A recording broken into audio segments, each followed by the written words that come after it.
আজ তোর জেঠু বাড়িতে নেই, তুই কাজ করে নে। আজ স্নান করার সময় চুল কেটে রেখেছি, তোর অনেক সুবিধা হবে। আমি বললাম, দাঁড়াও, আমি একটা প্যাকেট নিয়ে আসছি, ততক্ষণে তুমি ম্যাক্সি পরে নাও। প্যাকেট আনার পর জেঠিমা সেটা থেকে একটা জিনিস বের করে জিজ্ঞাসা করল, এটা কি এনেছিস রে? আমি বললাম, এটা বিদেশি বেলুন, এটা থাকলে সমস্যা হবে না। আমি শচীন। আজ যে ঘটনা বর্ণনা করছি সেটা ঘটেছে দুর্গাপুজোর ঠিক আগের দিন। আমাদের পাশের বাড়িতেই থাকেন স্মিতা জেঠিমা। যেমন অপরূপ সুন্দরী, ফিট ও আকর্ষণীয়। রোজ তার কথা ভেবে নির্ঘুম রাত পার করি। মহালয়ার আগের দিন নতুন রয়্যাল এনফিল্ড কিনে দুপুরবেলা বাড়ি ফিরলাম। বাড়ির সামনে বাইক রাখছি, এমন সময় স্মিতা জেঠিমা বাড়ি থেকে বেরোচ্ছিল। আমায় দেখে বলল, কিরে চয়ন, নতুন বাইক কিনলি, পুজোয় চড়াস একদিন। জেঠিমা একটা আকাশি রঙের কালো কাজ করা তাঁতের শাড়ি পরেছে আর নীল ব্লাউজ। যেহেতু স্মিতা জেঠিমার বর আমার বাবার চেয়ে বড়, তাই বাধ্য হয়েই জেঠিমা বলি। জেঠিমা এতই সুন্দরী যে বৌদি বললেও চলবে। তার বর্ণনাটা আগে দিয়ে রাখি। জেঠিমার বয়স 52, উচ্চতা 5 ফুট 8 ইঞ্চি, গায়ের রং একদম ফর্সা। শঙ্কর জেঠু স্মিতার চেয়ে 18 বছরের বড়। খুব অল্প বয়সেই জেঠিমার বিয়ে হয়েছিল, তারপর কিছু বছরের মধ্যেই তাদের প্রথম সন্তান রানাদা জন্ম নেয়। জেঠিমাকে বললাম, কি গো, এত সেজেগুজে কোথায় যাচ্ছ? জেঠিমা বলল, আরে পুজোর সময় তোর রানাদারা আসছে বলে ওদের ফ্ল্যাটটা একটু দেখতে যাচ্ছি, সব ঠিক আছে কিনা। আমি বললাম, ও, তুমি মহেশতলা যাচ্ছ, তাহলে আজই চল, লং ড্রাইভ হয়ে যাবে, দারুণ একটা ফ্লাইওভার হয়েছে। জেঠিমা বলল, আমি একটু ফ্রেশ হয়ে নি, 4:30টায় বেরোবো। জেঠিমা খুব খুশি হয়ে গেল, আমিও খুব খুশি হলাম, অনেকটা রাস্তা জেঠিমার সাথে ঘুরতে পারবো। আমি একটা জিন্স আর টি শার্ট পরে 4:30টায় বেরোলাম। ফ্লাইওভারে ওঠার পরেই বৃষ্টি শুরু হয়ে গেল। দুজনই কাক ভেজা ভিজলাম। সারা রাস্তা জেঠিমা আমাকে ধরে বসেছিল। ফ্ল্যাটে পৌঁছাতে 6টা বেজে গেল। বৃষ্টি থামলেও আমাদের খুব ঠান্ডা লাগছিল। জেঠিমা বলল, চয়ন, এই অবস্থায় বাড়ি ফিরব কি করে? আকাশ দেখে মনে হচ্ছে আরও বৃষ্টি হবে। আর দুজনেই ভিজে গেছি। এই অবস্থায় ফিরলে আরও ঠান্ডা লেগে যাবে। তার চেয়ে কাল যদি তোর ছুটি থাকে, তাহলে এখানে আজ রাত্রিটা থেকে যাই। আমি তো মনে মনে হেব্বি খুশি হলাম। যদি এই সুযোগে গল্প করা যায়, তাহলে তো ভাগ্য খুলে যাবে। আমি বললাম, কাল আমার ছুটি, কিন্তু খাবে কি আর পরবে কি?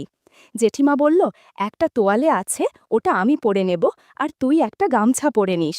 আর রাত্রিরে কিছু খাবার অর্ডার দিয়ে দিস। আমি স্নান করে আসি, আমার হয়ে গেলে তুই স্নান করে নিস। এই বলে জেঠিমা বাথরুমে ঢুকে গেল। আমি বারান্দায় দাঁড়িয়ে সিগারেট খাচ্ছিলাম।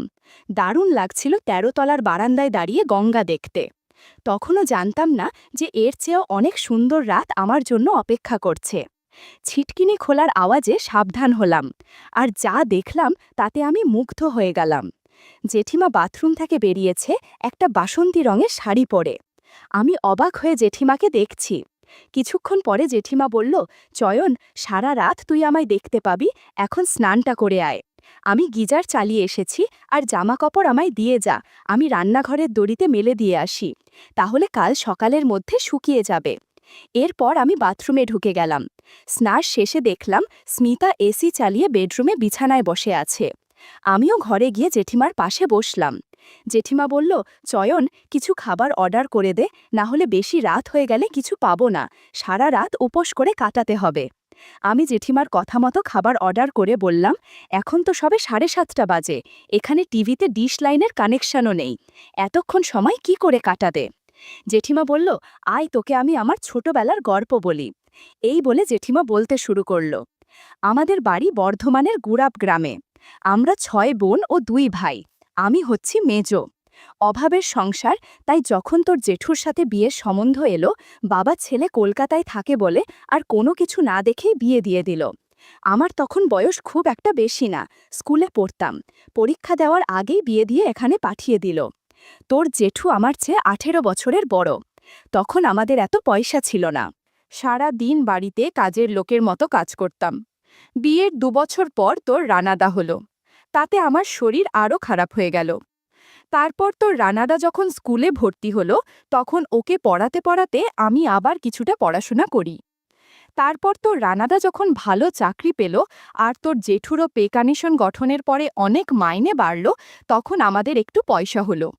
জেঠিমা বলছিল আর আমি দু চোখ দিয়ে মুগ্ধ হয়ে জেঠিমাকে দেখছিলাম। এবার জেঠিমা আমায় জিজ্ঞাসা করল, চয়ন, তোর গার্লফ্রেন্ড নেই?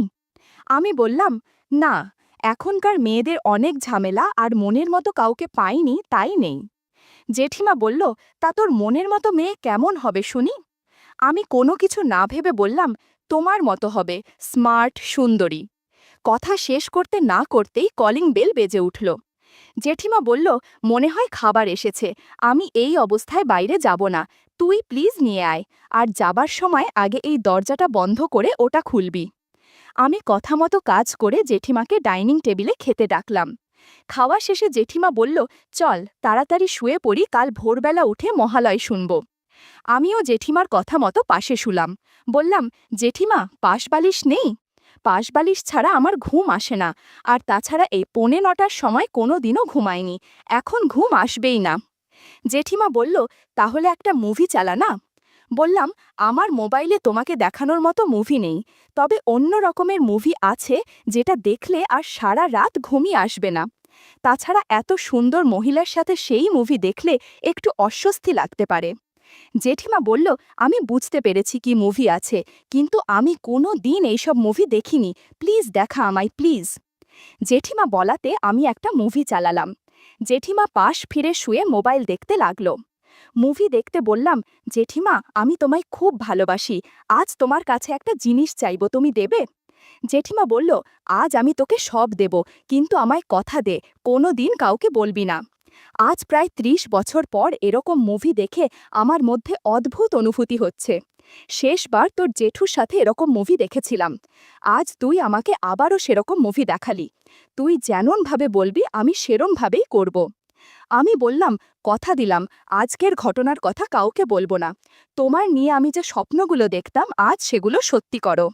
বন্ধুরা, ইউটিউবের কড়া নিয়মের কারণে এসব ঘটনা সরাসরি বলা যাচ্ছে না। তোমরা কমেন্টে দেয়া লিঙ্ক থেকে আমার ওয়েবসাইট ভিজিট করো, সেখানে একদম খোলামেলা গল্প দেয়া আছে। রাত 2টো অবধি মুভি দেখে দুজনে অনেক অ্যাক্টিং করেছি। এত অ্যাক্টিং হয়েছে যে দুজনেই ক্লান্ত হয়ে গিয়েছিলাম, আর কখন ঘুমিয়ে পড়লাম বুঝতে পারলাম না।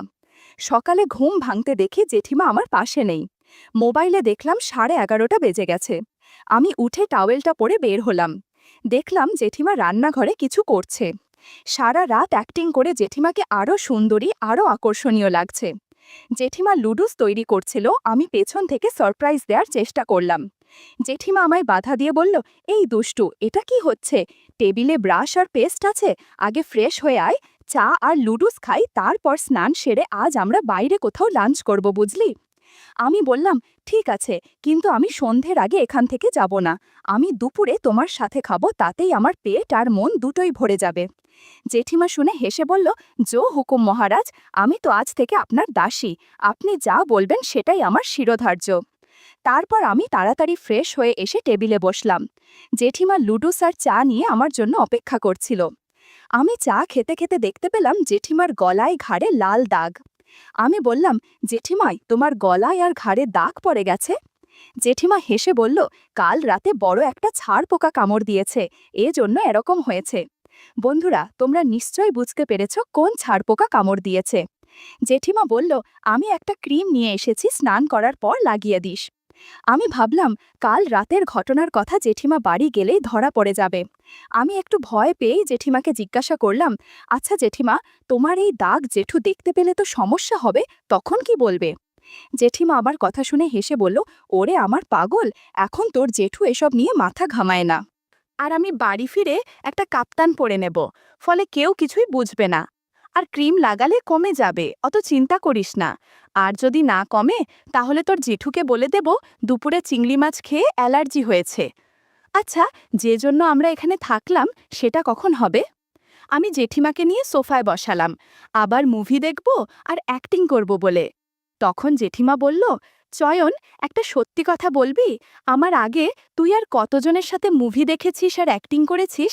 আমি বুঝতেই পারছি তুই অ্যাক্টিংয়ের ব্যাপারে খুব পটু, আর রেগুলার অভ্যেস না থাকলে এরকমভাবে কেউ অ্যাক্টিং করতে পারে না। কি করে হলো এমন, বলো না আমায়, আমি কাউকে বলবো না। আমি বললাম, বলতে পারি, আমি তোমায় মিথ্যে কথা কিন্তু বলবো না। তবে তোমায় কথা দিতে হবে যে আমার অতীতের কথা শোনার পরও তুমি আবারও আমার সাথে অ্যাক্টিং করবে আর মুভি দেখবে। জেঠিমা বলল, আমি পাগল নাকি যে আনন্দ আমি পাচ্ছি তা থেকে আমি তোকে আর নিজেকে বঞ্চিত করব না। তুই আগে কোন কারো সাথে অ্যাক্টিং করলেও আমার কোনো আপত্তি নেই। শুধু একটাই রিকোয়েস্ট করব, এখন থেকে যে কদিন আমার সাথে অ্যাক্টিং করবি সেদিন আর অন্য কারোর কাছে যাবি না। আমি তোকে খুব ভালোবাসি, অন্য কারোর সাথে দেখলে খারাপ লাগবে। আমি ঠিক করলাম শুধু অঞ্জলি মাসি আর ইতিকার সাথে করা অ্যাক্টিংয়ের কথাই জেঠিমাকে বলবো। তাই বললাম, এখন আমি তোমাকে ছাড়া আর কারো সাথে অ্যাক্টিং করব না, কিন্তু প্লিজ প্রত্যেক সপ্তাহে একবার করে তোমার বাড়িতে বা এখানে না হলেও সল্টলেকের একটা হোটেলে নিয়ে গিয়ে তোমার সাথে মুভি দেখব আর অ্যাক্টিং করব। এখন বলি, তোমার আগে আমি দুজনের সাথে অ্যাক্টিং করেছি। আমাদের বাড়িতে যে অঞ্জলি মাসি কাজ করেন না, তাকে আমি ক্লাস 11 থেকে গ্র্যাজুয়েশন অবধি অ্যাক্টিং করেছি। তবে এখন মাঝে মাঝে বাড়ি ফাঁকা থাকলে অ্যাক্টিং করি। অঞ্জলি মাসির কারণেই আমি অনেক দক্ষ। তখন তো আর কেউ ছিল না, তাই আমি রোজ রাতে সবাই ঘুমিয়ে পড়লে অঞ্জলি মাসির সাথে অ্যাক্টিং করে ঘুমিয়ে পড়তাম। মাঝে মাঝে দুপুরে বাড়িতে কেউ না থাকলেও করতাম। আমি যখন অঞ্জলি মাসির সাথে অ্যাক্টিং করতাম তখন মনে মনে তোমার কথাই ভাবতাম, কিন্তু আরও ভালো করে অ্যাক্টিং শিখি ইতিকা কাকিমার কাছে। আমি যখন আগে মুর্শিদাবাদে ছিলাম তখন তার বাড়িতেই পেইং গেস্ট থাকতাম। একটা ঘটনার পর আমরা পরস্পরের খুব কাছে এসে যাই, আর তারপর থেকে আমি রোজ 4-5 বার করে তার সাথে অ্যাক্টিং করতাম। জেঠিমা শুনে একটু হিংসে হলো আর বলল, তোর ইতিকা আমার চেয়ে অনেক সুন্দরী আর ইয়াং, এজন্যই তো রোজ অভিনয় করেছিস, তাই না? আমি বললাম, আরে না না, ইতিকা তোমারই বয়সী হবে আর আর একটু স্বাস্থ্যবান। আমি ইতিকা কাকির সাথে রোজ অ্যাক্টিং করতাম, কারণ ইতিকা কাকির কেউ ছিল না, সে বিধবা।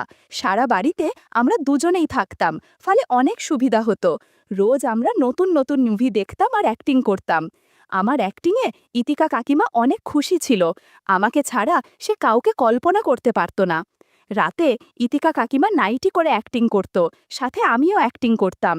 আমি যে 4 বছর ওখানে ছিলাম তার প্রত্যেক দিনই ইতিকা কাকিমার সাথে অ্যাক্টিং করেছি। আর এখন আমি যে 5 দিনের জন্য মুর্শিদাবাদ যাই তখন ইতিকা কাকিমার সাথেই থাকি। তুমি প্লিজ এখানে আমার সাথে অ্যাক্টিং চালিয়ে যাও, তাহলে রোজ 5 বার করে তোমার সাথে চর্চা করতে পারবো। জেঠুমা বলল, এত ভাগ্য করে আমি আসিনি রে, আমি যেটুকু সময় তোর সাথে থাকবো তাতেই আমার জন্য ভালো। নে, এখন আর প্লিজ সময় নষ্ট করিস না, তাড়াতাড়ি অ্যাক্টিং শুরু কর। জেঠিমার কথার সম্মতি পেয়ে আমরা আবারও অ্যাক্টিং চর্চা শুরু করলাম। 3 ঘন্টা সারা বাড়ির বিভিন্ন জায়গায় আমরা অ্যাক্টিং করেছি। সব রুম এলোমেলো হয়েছিল। সব গুছিয়ে আমরা লাঞ্চের জন্য বেরিয়ে গেলাম। আমাদের খাওয়া শেষ হলে ও জেঠুকে ফোন করে জিজ্ঞাসা করল, জেঠু কি বিরিয়ানি খাবে নাকি।